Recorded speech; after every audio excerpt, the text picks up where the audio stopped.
The dollar showing signs of weakness today, dropping against most major currencies. The big activity we saw in the euro and the pound. But as we look to 2009, is there a concern about a run on the dollar? With us now is CNBC contributor Andy Bush of BMO Capital Markets, and Peter Schiff joins us again. Euro Pacific Capital is back.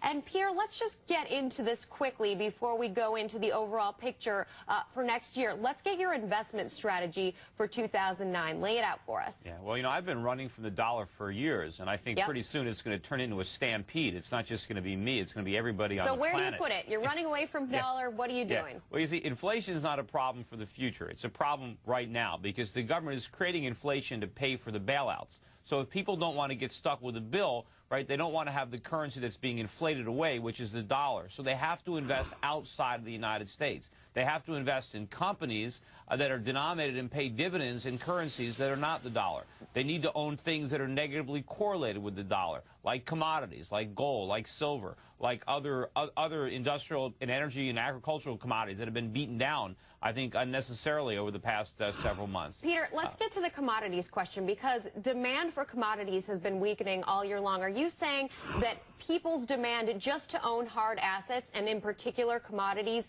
is going to sort of override that fear of demand destruction? Two things are going to happen with commodities. Number one, supply is also coming down, and coming down dramatically, particularly given what's happened recently with credit. So there's not going to be as much supply going forward, but demand is going to return, not in America, but abroad. As the dollar collapses and other currencies rise in value, consumers all around the world who have been priced out of many markets are suddenly going to have much greater purchasing power. So you're going to see more global demand for commodities as supply is continued to be restrained, and I think prices are headed a lot higher.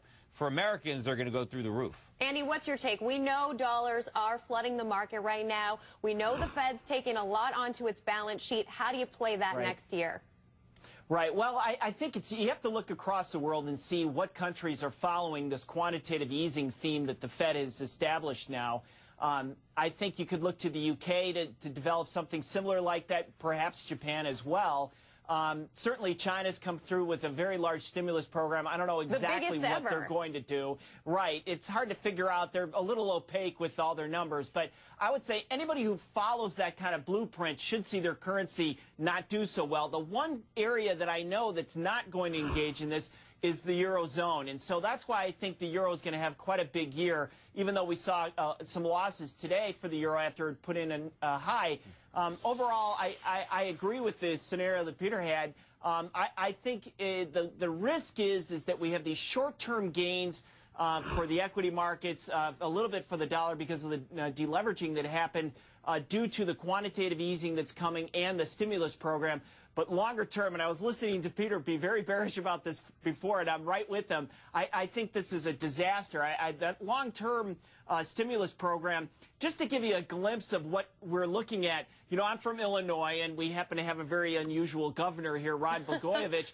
He has a program that he put forward to the Obama administration for $34 billion worth of works that would supposedly generate 700,000 jobs. It's called Illinois Works, and I think we can run a lot of jokes from that. Yeah, look, when they say stimulus, just substitute the word inflation, because that's all we're going to get. There is no stimulus here. The government is incapable of stimulating the economy. They have no real resources. All they can do is stifle economic growth. They can interfere with the free market's ability to create legitimate wealth. They can create a lot of inflation. They can create a lot of destruction, and unfortunately, that's all they're going to do. Peter, I want to go back to our prior discussion and ask you two questions. One is, if the stimulus of the Roosevelt years didn't help end the Depression, and if the war and the stimulus that resulted from that didn't help end the Depression, what did? Capitalism. You know, it would have been a lot easier. It would have ended it a lot sooner without all the interference from government. But capitalism does work. So the Depression would have just gone away. It would have just ended of its own at some point. Well, it would never have happened. It would never have happened. We would have had a very severe recession. It might have even been called a depression because it might have lasted a year and a half, but it would have been over very quickly. But Hoover didn't let the market work. And, of course, we never would have had the bubble in the 1920s had it not been for the newly created Federal Reserve and the reckless monetary policy that we pursued during the 20s. So capitalism has a cure for the disease the government infected us with. And it's going to be a recession. If the government stays out, it's not going to be, it's sunshine and lollipops. It's going to be difficult for a while. We have a lot of people employed in sectors they shouldn't be employed in. We have assets that are overvalued. We've spent years and years squandering our wealth. We borrowed and spent too much money. We allowed our infrastructure and our industrial base to decay. So if I extend where I think you're going with this, none of the steps that the government has taken this year you would have embraced at all under any circumstances. No, the only thing they did right was letting Lehman Brothers go under. Everything else they did wrong. Andy, jump in here. Let me jump in here. Here's where I think, and I agree with Peter to some extent, but we know that financial regulation is coming. And I think this is really important, Peter, to some extent, because you're right about so many of these things. One of the things that's going to happen is they're going to re-regulate the financial industry. So we need to steer this to the right. What good is that going to do? We're regulating. Wait, Peter, let me finish. We need the kind of the right legislation to get this going to give us a world-class financial system and to give depositors and customers of banks some confidence to keep money in those banks. No, we don't. That going forward. That's the problem. We have too much false confidence. We should abolish deposit insurance. Peter, The thing is you gotta have it's coming. So let's shape it, okay? Don't just stick your head in the sand and say we can't have this regulation. It's gonna happen. So we need to coordinate it. Let me tell you how this should work. Peter, give me a second, okay?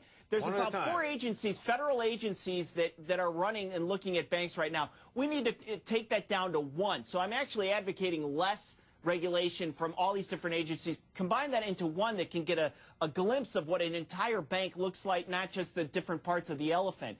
That would be very helpful. And then include somebody who can also include insurance companies in the regulation that's coming as well. So we have a whole picture of what to look at. That way we don't fall into the trap of having the ratings agencies think that these companies are much better than what they really are. But you're placing your faith in regulators, in government bureaucrats to do the right thing. I have no faith in government. There is no history anywhere that they're going to do the right thing. I want to put my faith in the market, in capitalism and freedom to do the right thing. I totally agree, but you know what? You have to face reality. This is coming, so let's take your argument. An awful lot of guys, Peter, in the capital markets did exactly the wrong thing for an awful long time. No, because the government. The government did that. And don't blame that on the government. That's their own damn decision. No, it's not. The government. It was the Fed. It was not. It was their decisions to lever up 30 and 40 times. The government didn't tell them to do that. Who dropped interest rates down to 1%? No, that was Alan Greenspan that did that. It's not baloney. The government did not tell those people to lever up 40 times. Look, okay, so you're going to go into a bar. Look, somebody pours a bunch of alcohol, and then you happen to drink it and get drunk, but you're not going to blame the guy that poured the liquor. Alan Greenspan did it. It wasn't private enterprise that drove interest rates down to nothing. It was the Federal Reserve, and the private enterprise didn't create Fannie and Freddie. The government created those entities and gave them their guarantee and enabled this whole thing to get so enormous. And in fact, the only reason I was able to predict all this stuff in advance is because I understood how the government was affecting the market and how it was distorting the market and how it was blowing up this bubble. I've been part of this picture for several minutes and have not been able to get a word in edgewise, which is great. You're my great pals.